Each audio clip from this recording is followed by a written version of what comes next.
Today is some questions that Gary answered on how he grows in wood chips and his thoughts on wood chips.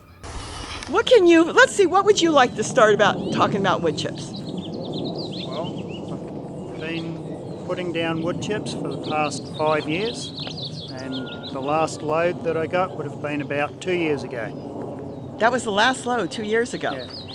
So with wood chips, basically, once somebody brings them in, if they don't have a big property, 1 or 2 loads is more than enough for a lifetime, really. Yeah, it will last a really long time, depending on your climate. Here it'll last a really long time. In a drier climate, it'll last longer. In a wetter climate, it'll break down a lot faster. So if you were in Florida, it pretty much will break down very quickly within a year or two, but here it could take 10 years. 10 years. And in the meantime, you're growing in it. You're reaping the benefits from it. Yeah, I'm reaping the benefit. So these are some of my last deliveries, and I'm going to say these have been here for 2.5 years. So these are over 2 years old.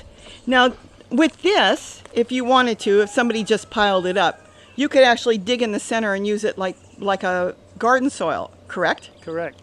My other pile, my older pile, is 4 years old, and that is the one that I've been harvesting from. I don't know if you saw it when you walked down. It's next to my sifting trommel. Down here I've laid it down originally about 2 foot deep, and now that I'm setting up these ponds I can see that it's 9 inches deep. So we're standing on 9 inches of wood chips. This is 9 inches of wood chips. Wow. Now this will slowly break down and collapse, or Slowly break down and collapse. but not totally. You'll always. Well, not totally. It'll be a long time before it'll totally get to that. I get a question a lot like, can you use toxic wood like eucalyptus or oleander to use as wood chips? What do you say about that? Yes, you can. There's not a problem with that. You don't want to put fresh oleander or eucalyptus around your plants or in your garden. If you put it aside, it'll decompose. So any toxins, and that's not just oleander, that's a California thing, but even walnut, different things in other states.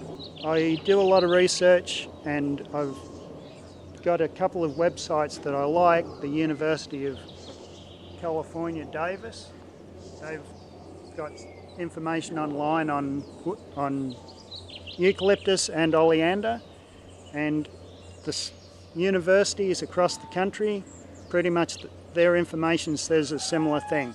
Within 14 days it's broken down and it's reduced to a reasonable level. Within 6 months it's undetected, any sort of toxins in the plants. Well, let me ask you, on all the loads, can you name the trees that you got in all these different loads? Do you have an idea of at least some of them? Yes, I do. Eucalyptus, avocado, walnut, pecan, pretty much trees from all over the world can be grown in California. So we've got a wide variety. You've gotten cypress trees or... Cypress, pine, ash. Yeah, I think you've even gotten, I know they're not trees, but I think you've gotten shredded up castor bean too, haven't you? castor bean, whatever the tree trimming company's been working on. Citrus? Citrus. But I don't get citrus now. So. Now they've got to destroy that, I guess, or whatever. Yeah.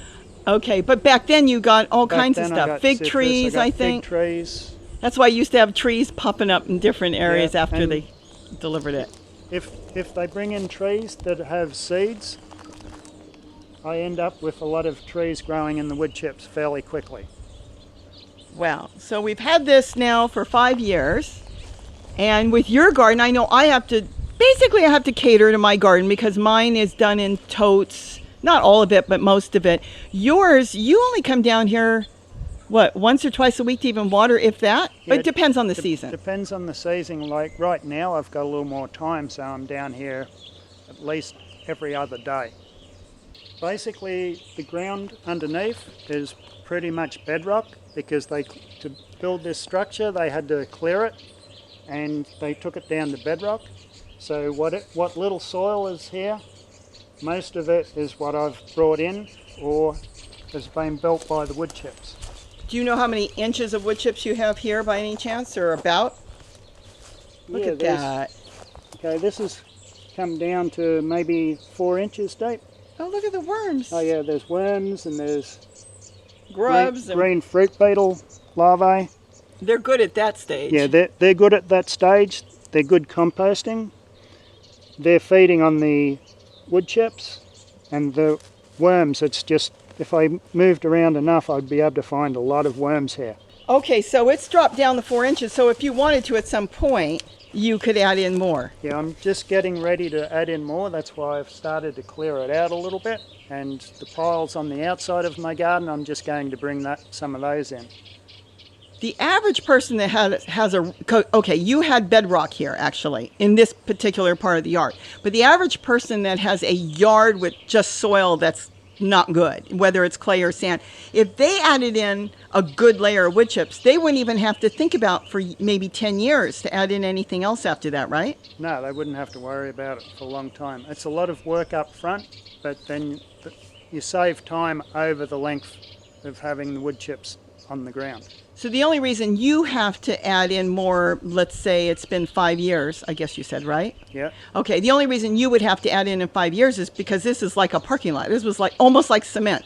Yeah, this is almost like cement underneath. Okay, because it's hard. rock. It's okay. So the average person, once they bring it in, may basically have enough for almost the lifetime if they're feeding their soil back with their own plants.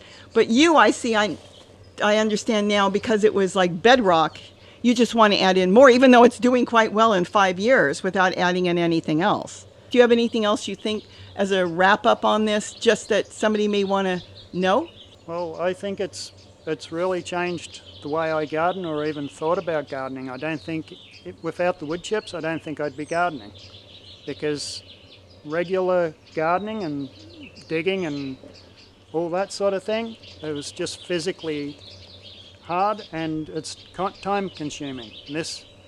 I spend less time gardening this way. Well, before, when we used to garden way back, you had to buy garden soil and add it in, and that was constant. Once you grew in one season, the garden soil just dissipated and disappeared. You had to add in more and more. You couldn't feed the soil quick enough in the ground the way our soil was. Yeah, because that form of gardening is a constant input. This form of gardening, you do it once and you don't have to do any regular inputs.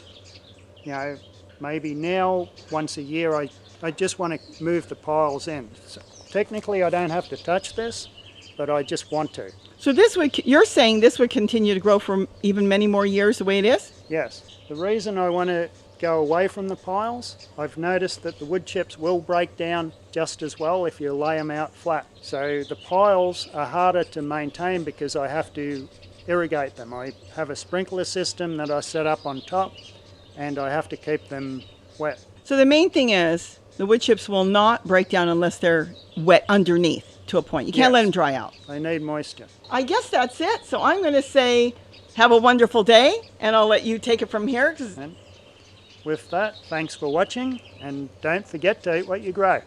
Bye-bye, everybody. Bye.